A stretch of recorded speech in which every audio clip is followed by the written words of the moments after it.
Hello and welcome to the final video of the year. This is lesson 35 for world history, rights, religion, and identity. I'm Mr. Hauger, and this video is for my world history students for educational purposes only, and how we're going to talk about how the views about human rights, religion, and identity have changed in the modern world. If you're submitting notes, you can do up to one page of bullet notes. You can also answer any questions that I asked during the video that you could pause and review if you need to slow things down. Or you can also click on the bottom and change the speed of the video to go faster as well on your particular screens. Eleanor Roosevelt worked really hard and came up with the Universal Declaration of Human Rights as one of her responsibilities of being First Lady. And it was the first time that a group of people around the world had together declared that everyone in the globe had basic civil, political, economic, social, and cultural rights. Huge accomplishment. The issue was and is that there is still no body, not the United Nations, although they do step in to help some countries in some locations. There's no law firm or non-government organization. There's nobody who's going to go check in on every nation in the world and make sure that everyone's rights are guaranteed. There's still human trafficking happening. There's still child labor. There are issues around the world with minimum wage or slave labor. And this Universal Declaration is a wonderful document, but a document alone does not guarantee that the world remains protected. This is the International Criminal Court. Let's change directions. In The Hague in the Netherlands. It's responsible for hearing cases related to genocide, war crimes, and crimes against humanity. So as time has gone on, countries have poured money into organizations like this that hold responsible people who've committed crimes. For example, the Rwandan genocide or Yugoslavia. But again, there's still no enforcing body that is making sure that everything in every nation remains guaranteed for rights. World Refugee Day is another example that was held by the United Nations High Commission for Refugees.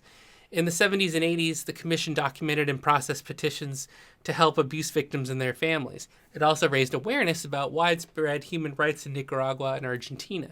In doing so, it helped facilitate the transition to democracy in Latin American nations.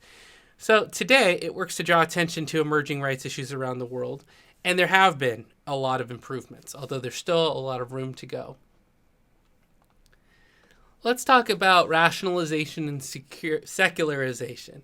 From the mid-19th century to the mid-20th century, so about 1850 to 1950, a lot of countries are moving away from religion as a way of solving social problems and keeping religion more separate from government. And instead, we became more urban and industrial. We viewed the driving forces of going secular to believe that social bonds that held traditional communities together could be replaced with science, education, and technology. So rather than phenomena being attributed to gods and spirits, we looked at rational ways of explaining the world.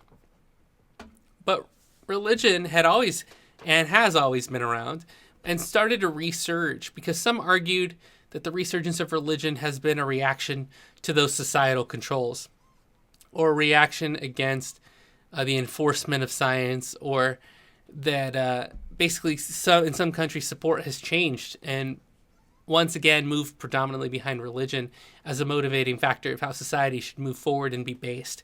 In Eastern Europe, particularly in Russia, secularization was a top-down process that occurred over centuries. Beginning with Peter the Great, Russian Tsars tried to erode the power of the church and gain control over it. So in some nations, it was a struggle to take control away or to keep control centered in government. But with many revolutions, like the Iranian Revolution, republics were developed based on the rules and the founding beliefs of faith. Although Iran had long been a Shia, the new leadership's militancy threatened other countries in the Muslim world. For example, Iraq invaded Iran in 1880, in part to prevent it from inciting a rebellion. It has also supported Lebanon's Hezbollah guerrillas, a Shia group that regularly attacks Israel, and the Palestinian struggle against Israel.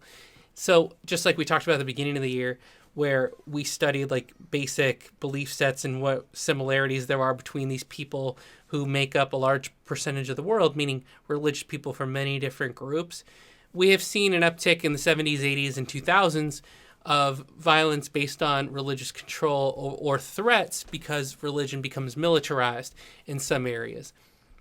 We even talked about that in and another department in the Crusades, where Christianity was then the power or the fuel behind the sword. In the face of Khomeini's accusations of corrupt and un-Islamic rule, Sunni Saudi Arabia sought to improve its religious credibility to compete with Iran. It became stricter with regard to religion as well and enacted anti-Shia policies. So this was a reaction against its neighbors. These developments were reflected in the education received by students and in the training received by soldiers who went to fight the Soviet invasion of Afghanistan in the 1980s. The Shia-Sunni conflict between Iran and Saudi Arabia remains a significant issue in the Muslim world, with each nation supporting opposing sides in the Syria and Yemen wars, as well as disputes in Nigeria and Pakistan. And since 9/11, anti-Western violence that's been committed by some fundamentalist Muslims has further contributed to the idea that there is a deep conflict between the Islamic and Western worlds.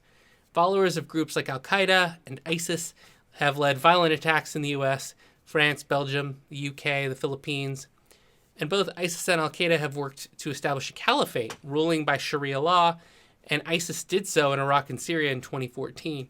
So we have seen a resurgence of all kinds of religion, and most of it being peaceful, but we've also seen political and economic and military-backed religious groups inciting action in many areas of the world. If you're wondering what the breakdown in the United States is, about half is Protestant, 23, about a quarter being Roman Catholic, 3% being other denominations of Christianity. And then we have much smaller subsets of a variety of groups: Jewish followers, Buddhism, Islam, Hinduism, and about a fifth, or a little less than a fifth, doesn't claim or doesn't report any religion when surveyed in practice. What we've seen in world history in the last 200 years are more campaigns for human rights and more groups speaking out. And those ideas from John Locke and philosophers that became the foundation for American documents now are very popularly held, at least in theory and on paper, in America and in other freedom-loving nations.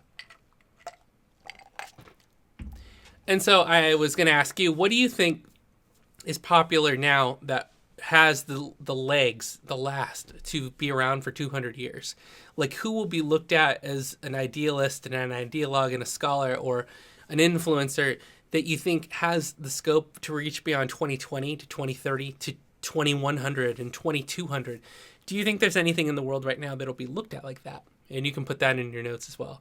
And I thought you'd have fun with the images on the screen. What ideas will ebb and flow in popularity? The flat earth comments of Kyrie Irving, which I think he's backtracking on now. The music of Green Day or Blink-182, will that last? Will YouTube channels that are all the rage right now still be popular 100 years from now, even after the departure of the creators? So in summary, you've learned about how modern nations have shifted their focus towards universal rights. In addition, though, there is a fight for different human rights causes in many nations.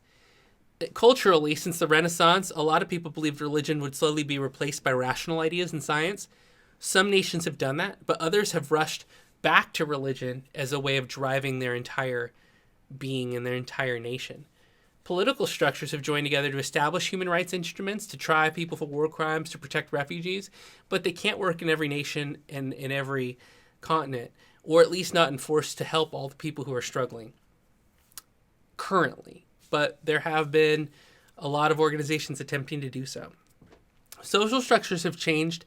Some nations have embraced secular ideas, and some have ultimately rejected them. And that is the end of this lesson. If you're still seeking to fill out your page, I'd like you to do a scan of the news and see where religion is in the news today. Are there nations where there are headlines that are dominated by religion or events? You may summarize them to complete your page, and that way you get to get interactive here and dive in to supply, because just like in class, I like to have students supply material as well and bring it back for us to talk about.